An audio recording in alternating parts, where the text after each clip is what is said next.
ನಮಸ್ಕಾರ ನನ್ನ ಪ್ರಿಯ ವೀಕ್ಷಕರೇ, ನಮ್ಮ ಲಕ್ಷಾ ಚಾನಲ್ಗೆ ಸ್ವಾಗತ.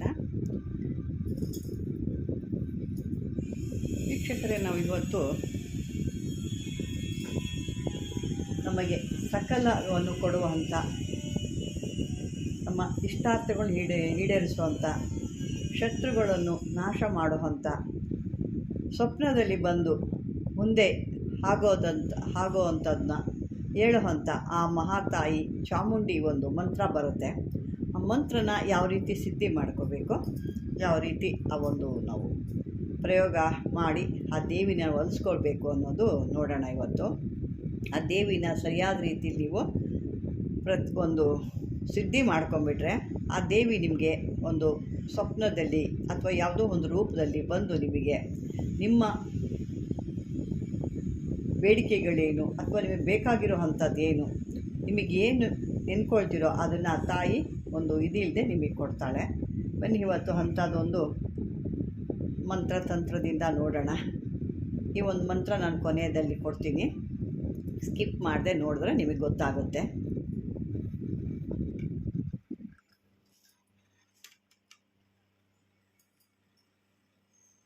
ಈ ಮಂತ್ರನ ನೀವು 1,00,000 ಬಾರಿ ಜಪ ಮಾಡ್ಕೊಂಡು ಸಿದ್ಧಿ ಮಾಡಿಟ್ಕೋಬೇಕು. 7 ದಿನದಲ್ಲಿ ನೀವು ಈ ಒಂದು ಮಂತ್ರ 1,00,000 ಆಗಿರಬೇಕು. ಆ ರೀತಿ ಸಿದ್ಧಿ ಮಾಡ್ಕೋಬೇಕು. ಅದೇನು ಒಂದೇ ದಿವಸಲ್ಲಿ ಹೇಳ್ತೀರಾ ಅಥವಾ ಒಂದು ವಾರದಲ್ಲಿ ತನಕ ಹೇಳ್ಕೊತಿರೋ, 2 ದಿವಸಲ್ಲಿ ಹೇಳ್ತಿರೋ, ಅದು ನಿಮ್ಮ ಶಕ್ತಿ ಬಿಟ್ಟಿದ್ದು. ಒಟ್ಟಲ್ಲಿ 7 ದಿವಸದಲ್ಲಿ ಈ ಮಂತ್ರನ ನೀವು 1,00,000 ಬಾರಿ ಪಠಣ ಮಾಡಿ ಸಿದ್ಧಿ ಮಾಡಿಟ್ಕೋಬೇಕು. ಮತ್ತು ಈ ಒಂದು 7 ದಿವಸದಲ್ಲಿ ಕೂಡ ನೀವು ಒಂದು ವೃತ್ತ ರೀತಿ ಒಂದು ಯಾವುದಾದ್ರು ಒಂದು ದೇವತೆಗಳನ್ನ ಅಥವಾ ದೇವರುಗಳನ್ನ ಯಾವನ್ನ ಹೊಲಿಸ್ಕೋಬೇಕಾದ್ರೆ ಒಂದು ವೃತ್ತ ಏನು ಅಂತ ಮಾಡ್ತೀವೋ ಆ ರೀತಿ ನೀವು ಮಾಡಬೇಕು. ಇದನ್ನು ನೀವು 7 ದಿವಸ ಕೂಡ ನೆಲದ ಮೇಲೆ, ನೆಲ ಎಲ್ಲ ಸ್ವಚ್ಛ ಮಾಡಿ ಆ ನೆಲದ ಮೇಲೆ ನೀವು ಊಟ ಮಾಡಬೇಕು. ಆ ನೆಲದ ಮೇಲೆ ಕೂಡ ನೀವು ಮಲಗಬೇಕು. ಇದು ಯಾವುದೇ ರೀತಿ ಹಾಸಿಗೆ ಅಥವಾ ಇನ್ನೊಂದು ಸುಖಾಸನ ಆದ್ವಿ ಮಲಗೋ ಹಾಗಿಲ್ಲ. ಕಷ್ಟದಲ್ಲಿ ಆ ರೀತಿ ನೀವು ನಿಮ್ಮ ಒಂದು 7 ದಿವಸ ಆ ರೀತಿ ಕಷ್ಟಪಡಬೇಕಾಗುತ್ತೆ. ನಂತರನೇ ಆ ದೇವಿ ನಿಮಗೆ ಒಲಿಯುವಂಥದ್ದು. ಆಮೇಲೆ ರಾತ್ರಿ ಆ ದೇವಿ ನಿಮ್ಮನ್ನು ಒಂದು ಪರೀಕ್ಷೆ ಮಾಡೋಕ್ಕೆ ರೌದ್ರಾಕಾರವಾಗಿ ಭಯಂಕರವಾಗಿ ಭಾಳ ಒಂದು ಎತ್ತರವಾಗಿರುವಂಥ ದೇವಿ ನಿಮಗೆ ರೂಪದಲ್ಲಿ ಒಂದು ಆ ಕನಸಿನಲ್ಲಿ ಕಾಣಿಸ್ತಾಳೆ. ಈ ರೀತಿ ಭಯಂಕರ ರೂಪದಲ್ಲಿ ಭಾಳ ಒಂದು ನಿಮಗೆ ಎದುರುಕೊಳ್ಳೋ ರೀತಿ ಆ ದೇವಿ ನಿಮಗೆ ಕಾಣಿಸ್ದಾಗ ನೀವು ಹೆದರ್ಕೋಬಾರ್ದು. ಹೆದರ್ಕೊಂಡು ಬೇಡಪ್ಪ ಇದು ಅಂತ ಬಿಟ್ಬಿಟ್ರೆ ಏನು ಕೆಲಸ ಆಗಲ್ಲ. ಆ ಥರ ಕಾಣಿಸಿದ್ಮೇಲೆ ನಿಮಗೇನು ಅಂದರೆ, ದೇವಿ ನಿಮಗೆ ಹತ್ರ ಆಗ್ತಾ ಇದ್ದಾಳೆ ಅಂತ ನೀವು ತಿಳ್ಕೋಬೇಕು. ಕಾಣಿಸಿದ್ಲು, ಅಯ್ಯೋ ನಮಗೆ ಯಾಕೋ ಸೆಟ್ ಆಗ್ತಿಲ್ಲ, ದೇವಿ ಭಯಂಕರವಾಗಿ ಕಾಣಿಸ್ಬಿಟ್ಲು ಅಂತ ಹೇಳ್ಕೊಂಡ್ಬಿಟ್ರೆ ಅದು ನಿಮಗೆ ಕಟ್ಟಾಗುತ್ತೆ. ನೀವು ಮತ್ತೆ ಅದನ್ನು ಕಂಟಿನ್ಯೂ ಮಾಡಬೇಕು. ಮತ್ತೆ 7 ದಿವಸ ಅಂದರೆ ಆ ದೇವಿ ನಿಮಗೆ ಒಲಿತಾ ಇದ್ದಾಳೆ ಅನ್ನೋ ಲೆಕ್ಕ. ಆ ರೀತಿ ರೌದ್ರವಾಗಿ ಭಯಂಕರವಾಗಿ ಯಾವುದೋ ರೂಪದಲ್ಲಿ ನಿಮ್ಗೆ ಎದುರಿಸೋ ರೀತಿ ನಿಮ್ಗೆ ಅವಳು ಕಾಣಿಸಿದ್ದಾಳೆ ಅಂದರೆ ಆ ದೇವಿ ನಿಮ್ಮಲ್ಲಿ ಒಂದು ಸಿದ್ಧಿ ಆಗ್ತಾ ಇದ್ದಾಳೆ ಅಂತ. ತದನ ನೀವು ಏನು ಮಾಡ್ತೀರ, 7 ದಿವಸ ಮತ್ತೊಮ್ಮೆ ಮತ್ತೆ ಒಂದು 7 ದಿವಸ ಇದೇ ರೀತಿ ಆಗ ಆ ದೇವಿ ನಿಮಗೆ ಒಂದು ನಿಮ್ಮ ಕನಸಿನಲ್ಲಿ ಪ್ರತ್ಯಕ್ಷ ಆಗೋ ಅಥವಾ ಯಾವುದೋ ಒಂದು ರೂಪದಲ್ಲೋ ಬಂದು ನಿಮ್ಗೊಂದು ರೀತಿ ಹಠ ಥರ ಮಾಡ್ತಾಳೆ. ಯಾವುದೋ ಒಂದು ವಿಕಾರ ರೂಪ ಮಾಡಿ ಹಠ ಮಾಡ್ತಾಳೆ. ನೀವು ಅವಾಗ ಏನು ಮಾಡಬೇಕು, ಆ ದೇವಿಗೆ ಒಂದು ಭಕ್ಷ್ಯ ಭೋಜನ ಇಟ್ಟಿರಬೇಕಲ್ಲಿ. ಮೊದಲೇ ಒಂದು ತಿಂಡಿಗಳನ್ನು, ಸಿಹಿಯಾದ ತಿಂಡಿಗಳನ್ನು ಯಾವುದಾದ್ರು ಒಂದು ಇಟ್ಟಿರಬೇಕಲ್ಲಿ. ಆವಾಗ ನೀವು ತಿನ್ನು ಅಂತ ಹೇಳಿದ್ರು ಆ ದೇವಿ ತಿನ್ನಲ್ಲ, ಹಠ ಮಾಡೋ ಥರ ಮಾಡ್ತಾಳೆ.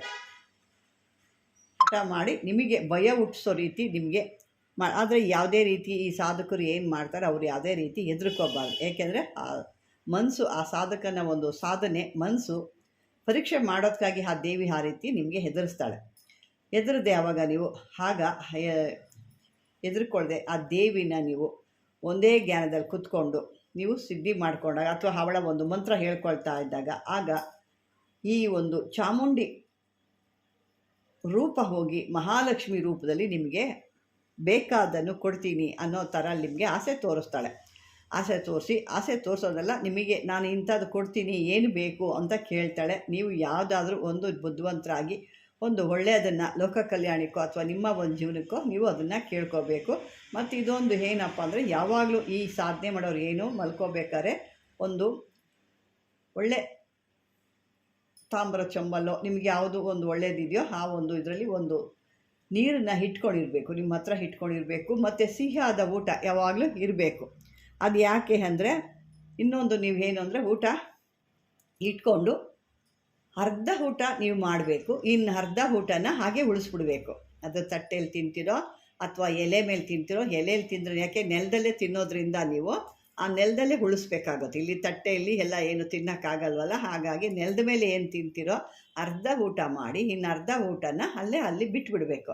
ಆಗ ನೋಡಿ ಲಕ್ಷ್ಮೀ ದೇವಿ ನಿಮಗೆ ಪ್ರಸನ್ನಳಾಗಿ ನಿಮ್ಮ ಇಚ್ಛೆಯನ್ನು ಈಡೇರಿಸ್ತಾಳೆ. ನಿಮ್ಮ ಜೇಬ್ನಲ್ಲಿ ಕೈ ಹಾಕಿದ್ರೆ ಸಾಕು, ನಿಮಗೆ ಖರ್ಚಿಗೆ ಎಷ್ಟು ಬೇಕೋ ಅಷ್ಟು ಅದಿದ್ದೇ ಇರುತ್ತೆ. ಅದು ಖಾಲಿ ಅನ್ನೋದೇ ಆಗಲ್ಲ. ಖಾಲಿ ಜೇಬಪ್ಪ ಅಂತ ಕೆಲವರು ತೋರಿಸ್ತಾರೆ ನೋಡಿ, ಖಾಲಿ ಜೇಬಿದೆ, ಏನೂ ಇಲ್ಲ ನನ್ನ ಹತ್ರ, ಯಾವುದೇ ಒಂದು ನಯ ಪೈಸೆ ಇಲ್ಲ ಅಂತ ಕೆಲವ್ರು ಹೇಳ್ತೀರ.